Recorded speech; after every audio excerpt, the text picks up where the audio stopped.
We are back at the Blackmagic booth again with Dan May, who's the American president or the American leader of Blackmagic.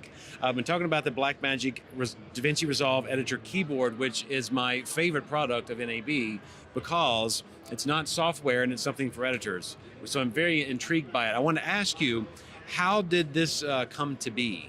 So ironically, as we talked about the things we wanted to do in Davinci Resolve 16 and adding this new cut page, really about the speed and efficiency of how we can go about editing, the conversation that kind of started to evolve was we started talking about when we used to do linear editing and some of the things that came out of linear editing. Now, there was a lot of challenges with linear editing, tape to tape and how slow things could be, and of course the expense and the cost of doing all that. But there were actually some really great things about using kind of the two hands to be able to drive editing and how quickly you could go about doing that editing process.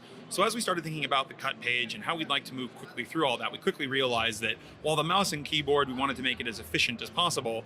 To make it even more efficient, we could actually go back to using that kind of two-hand, having the speed, the search dial, being able to use your left hand for all those in and out points, and having things right under your fingertips to be able to move as quickly as possible through your editing process. Now, looking at the size of it, it's big, it's large. In a world of chiclet-sized keyboards, why so big?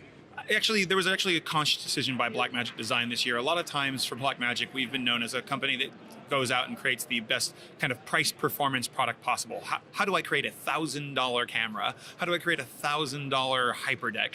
And this year we kind of went a slightly different way, and we said, how do we put everything we want into a product? And that ended up meaning that we actually had slightly more expensive products than we would typically have. But it's not that we necessarily think they are premium products, but we wanted to really put an elegant finish on some of these things. And that's why when we talk about the editor's keyboard, you find that it's got this great metal chassis. It's got a great feel to it. We think that if clients see it, they'll see that it's an actual true tool, not just something we picked up at the local grocery store to go ahead and hook up to a computer.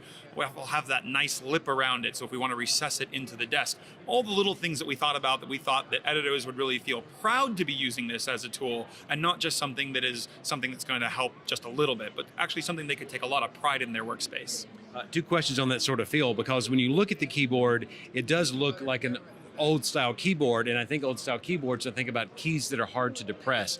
These keys, it feels very good. They're very easy to depress. It's not like, it doesn't feel like an old school keyboard. What was the what went into the design of the feel of the keys and the resistance and whatnot of the keys? Oddly enough, the people that we kind of look towards the most that use keyboards in the most professional manner is professional gamers. These are people that rely on Twitch responses to be able to perform at the very highest level. So when we talked about, well, if we're going to build a keyboard that is going to be based around speed and performance, looking at those gamers, exactly what we're talking about here. So these keyboards these keycaps are actually basically taken from that electronic gaming esports industry. So they have that great feel, that great response, something that you could work with all the time. And of course, because people are going to work on this all the time, we know that these keycaps are going to need to be replaced from time to time. All of this is a very serviceable keyboard. That's also what adds to the overall cost. But the idea here is this is your 10-year keyboard, something that you're going to invest in, you're going to work on every day, you're going to beat the heck out of, but it's going to stand the test of time, and it's going to give you that great performance over the length of its life.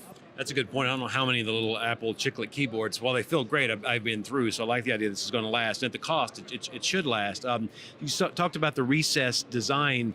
I would bet way more of these will not be recessed than will be recessed.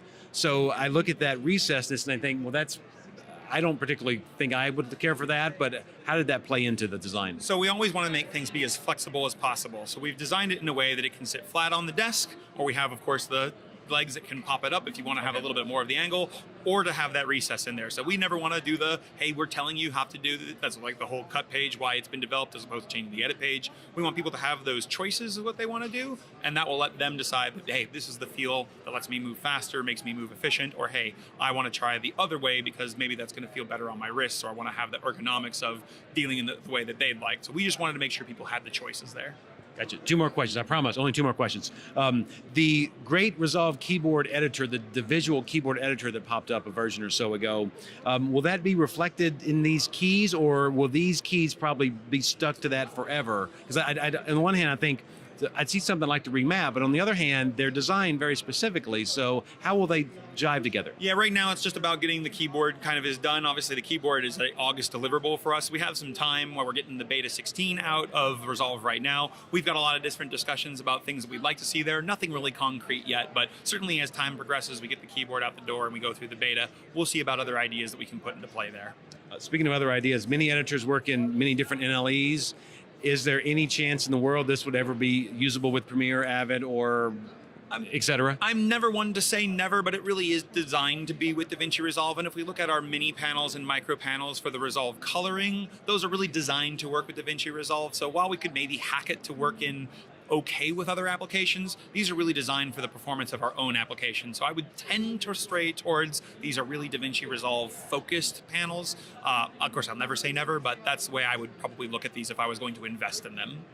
Good point. My guess is probably it won't be, but I mean, there are some very universal things in editorial that now have a button on the keyboard that we've never had that on a keyboard before, which is, I want to ask that question. People have asked me that, and I said, I don't know, so I will ask. But it's a cool thing. It's great to see someone building hardware for editors, which is kind of a rare thing these days. So thank the people in the back for coming up with this idea. So we'll see. When is it shipping again, and the cost? This is going to be shipping in the August timeframe, and it does cost $9.95. Again, we're calling this a premium kind of 10-year product. We think people will invest in it, they'll love it, and they'll get a lot of performance out of getting this keyboard to use with their editing solutions.